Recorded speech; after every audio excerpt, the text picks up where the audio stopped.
रूपा और शेखर सरिता विहार में रहते हैं। वो अपनी जिंदगी में बेहद खुश होते हैं।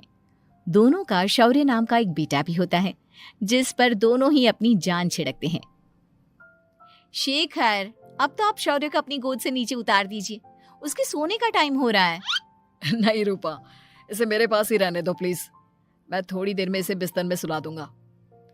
लेकिन कल सुबह आपकी ऑफिस में मीटिंग भी तो है ना, और इसके लिए आपको कल जल्दी भी तो निकलना होगा।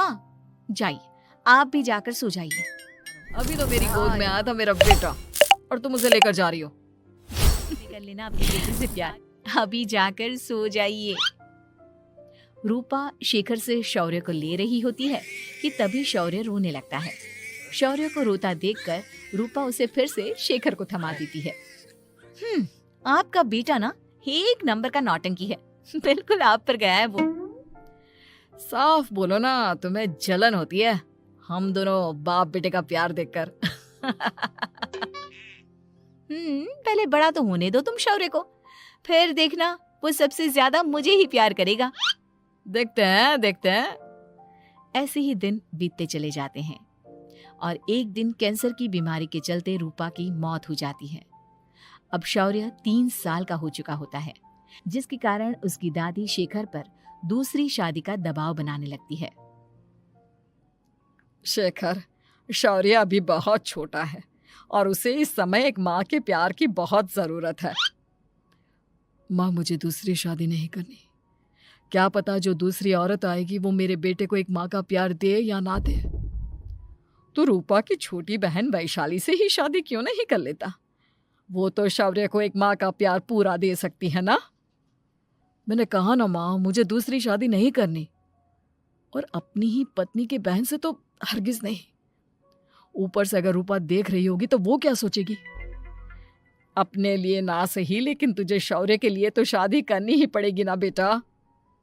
शेखर कुछ कहता उससे पहले ही अंजुमन उसे रूपा की कसम दे देती है, जिसके आगे मजबूर होकर शेखर शादी के लिए हामी भर देता है। देखो वैशाली, सिर्फ मैंने तुझे के लिए की है। मैं चाहता हूँ कि तुम उसे एक माँ का भरपूर प्यार दो। शौर्य, आपके साथ साथ मेरा भी कुछ लगता है। अगर आप मुझसे शादी नहीं भी करते तब भी मेरा प्यार शौर्य के लिए कभी कम या ज्यादा नहीं होता। शादी के कुछ दिनों बाद ही शेखर की माँ की भी मौत हो जाती है। वैशाली शौर्य को एक माँ से भी बढ़कर प्यार देती है। शौर्य को लेकर वैशाली का यूं निस्वार्थ प्यार देखकर शेखर को भी उससे प्यार हो जाता है और कुछ सालों बाद शेखर और वैशाली का भी लड़का हो जाता है। लेकिन इसके बाद वैशाली का शौर्य को लेकर बर्ताव बदलने लगता है। वैशाली, मैं देख रहा हूँ तुम आजकल शौर्य का जरा भी ध्यान नहीं रख रही हो। मुझे पता नहीं था कि आदित्य के होने के बाद तुम इतना बदल जाओगी। आदित्य मेरा अपना सगा खून है और शौर्य दीदी का, फिर मैं दोनों में अंतर कैसे नहीं करूं? माँ भले ही दोनों के अलग अलग है, लेकिन पिता तो एक है ना। अगर मुझे पहले पता होता कि तुम इतनी जल्दी बदल जाओगी तो मैं कभी तुमसे शादी ही नहीं करता। हाँ, तो किसने कहा था आपसे मुझसे शादी करने के लिए? मैं थोड़ी ना आई थी आपके पास, आपकी माँ ही आई थी मेरे घर आपका रिश्ता लेकर। वैशाली, मुझे तुमसे ऐसी उम्मीद नहीं थी। गुस्से में शेखर अपना पैर पटकता हुआ शौर्य को वहां से लेकर चला जाता है। पापा, मम्मा मुझसे प्यार क्यों नहीं करती? क्या मैं उनका सगा बेटा नहीं हूँ इसलिए मुझसे प्यार नहीं करती? मम्मा नहीं करती तो क्या हुआ बेटा, पापा तो करते हैं ना आपसे प्यार। कुछ दिनों के बाद, आज तुझे खाना पीना कुछ नहीं मिलेगा, चल चुपचाप से अपने रूम में जाकर सो जा। माँ, अब भाई को खाना क्यों नहीं दे रही हो? बेटा तू आराम से खाना खा, इस नालायक की चिंता मत कर। एक दिन खाना नहीं खाएगा तो मर नहीं जाएगा ये। अगर भैया नहीं खाएंगे तो मैं भी नहीं खाऊंगा। तू अपने भाई का भक्त क्यों बन रहा है? ये तेरा सौतेला भाई है, सगा नहीं जो तू लक्ष्मण बन रहा है। माँ, आपको इतना भी नहीं मालूम? श्री राम नहीं थे, श्री राम माता कौशल्या और लक्ष्मण भोग से जन्मे थे। दोनों के सिर्फ पिता एक थे लेकिन माँ अलग थी। मुझे ज्यादा ज्ञान देने की जरूरत नहीं है, ये सतयुग और त्रेता युग नहीं है, समझे? आया बड़ा भाई का चमचा। इतना कहकर वैशाली वहां से चली जाती है, जिसके कुछ टाइम बाद शेखर वहां आता है और आदित्य उसे सारी बात बताता है। मुझे माफ कर दो शौर्य, तुम्हारी माँ के जाने के बाद मुझे दूसरी शादी का फैसला करना ही नहीं चाहिए था। अगर मैं दूसरी शादी नहीं करता तो शायद आज तुम्हारी ये हालत ना होती। नहीं पापा, अगर आप शादी नहीं करते तो मुझे आदित्य जैसा छोटा भाई कभी नहीं मिलता।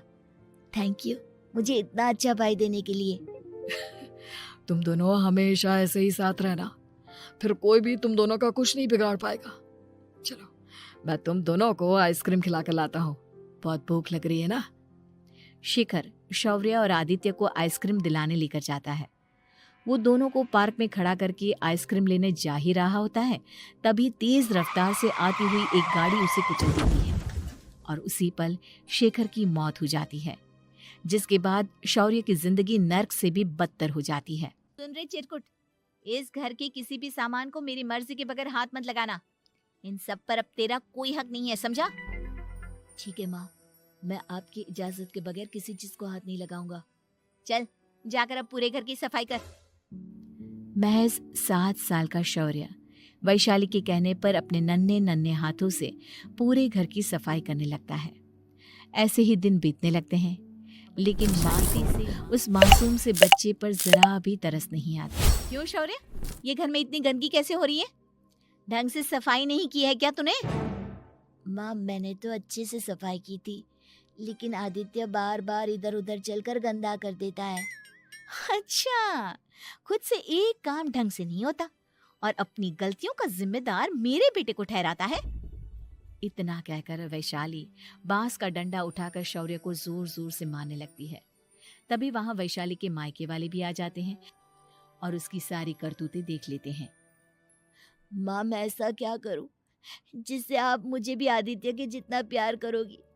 बोलिए ना माँ, मेरे क्या करने से आपके अंदर मेरे लिए ममता जागेगी? वैशाली शौर्य की एक नहीं सुनती, उसके ऊपर डंडे बरसाती जाती है।